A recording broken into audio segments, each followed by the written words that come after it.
Welcome back to the channel, dear friends. It's a gift to gather here again in this sacred digital space, a place where seekers meet to explore the deep, mysterious truths that lie at the heart of spiritual life. Today, we take on a question that is at once simple and astonishing. Can the repeated chanting of a single Buddha name truly transform your destiny? Can the sacred sound of Namo Amitabha Buddhist carry you through death into a world of eternal light? Can such a small act give birth to a lotus in the Pure Land? At first glance, this may sound like mythology. Something too poetic, too hopeful to be real. But as we'll see, behind the simplicity of this practice lies a powerful and profound truth, one that touches the very nature of karma, consciousness, and liberation. The practice of name recitation, or Nifano, is central to Pure Land Buddhism. For some, it seems too simple. Just repeat a name, no complex rituals, no years of philosophical study. Yes, that's exactly the point. It is a method so direct, so universally accessible, that anyone, rich or poor, educated or illiterate, devout or doubtful, can use it to connect with the deepest source of spiritual grace. Let us begin with the meaning of the name itself. Namo Amitabha Buddhist means homage to the Buddha of infinite light. This Buddha, known also as Amida or Amiteus, laid 48 vows in a distant past, one of which promised that any being who sincerely calls his name, even just 10 times, with faith and a wish to be born in his land, would be welcomed into the Western Pure Land upon death. Now let's pause and consider the radical compassion embedded in this vow. In most spiritual systems, progress is slow. You meditate for years, burn off karma, study sutras, renounce attachments, and even then, enlightenment might remain lifetimes away. But Amitabha Buddha says, come as you are. Just trust, just chant, just remember me, and I will receive you. How is this possible? Because this is not about your power. It's about the Buddha's power, his vast, immeasurable merit and love. When you chant his name, you're not relying on your own capacity. You're stepping into the slipstream of his vow, a current so strong it can carry you all the way home. But is this just blind belief? Does it work?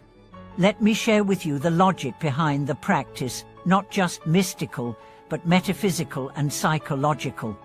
Every thought, every word, every breath carries frequency.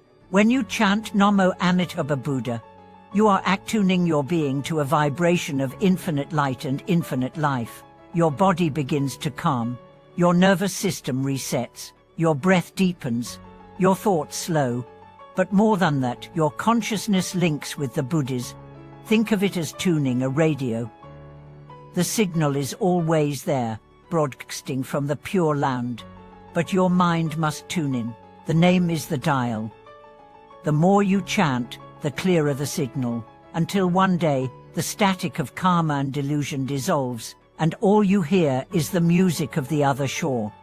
There's a phrase in the Pure Land teachings: each time you chant, a lotus blooms in the Western paradise. This is not metaphor, it is literal. Advanced meditators, psychics, even those with near-death experiences have described seeing these flowers. And what is the lotus? It is your spiritual embryo, the subtle body that will carry you from this world to the next. When you die, if your consciousness is filled with fear, attachment, or confusion, you may be pulled by karma into lower realms. But if your last thought is Amitabha Buddha, if your mind is one with his name, then the Buddha himself appears, along with bodhisattvas, to guide you into the Pure Land. There, in that realm of crystal waters and golden trees, your lotus blooms.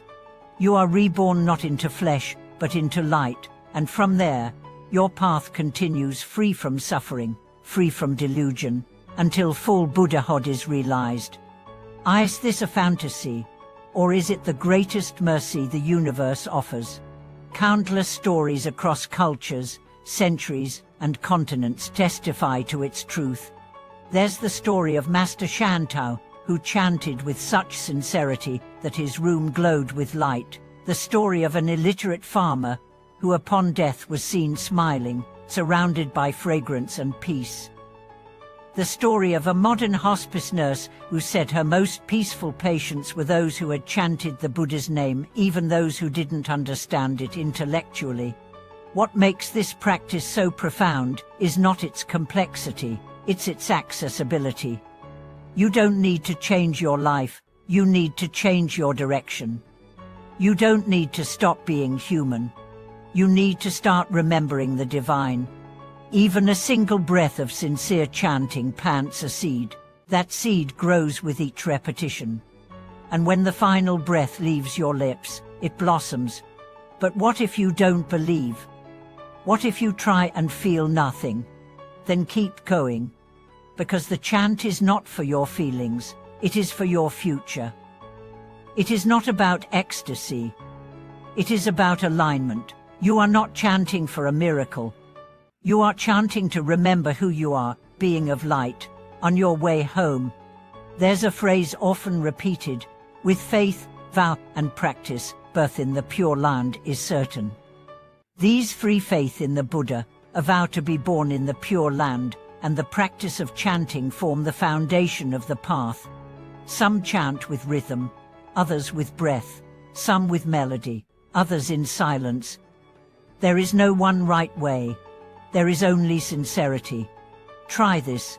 Set aside 5 minutes each day. Sit quietly, focus your mind, and chant Namo Amitabha Buddha.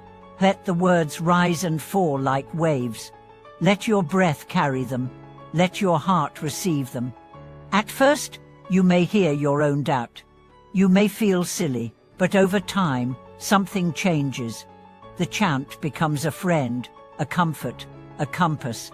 And one day, perhaps without warning, you feel the light. Not outside, but within. That is the moment your lotus begins to bloom. So, dear friends, if your path feels complex, let it become simple.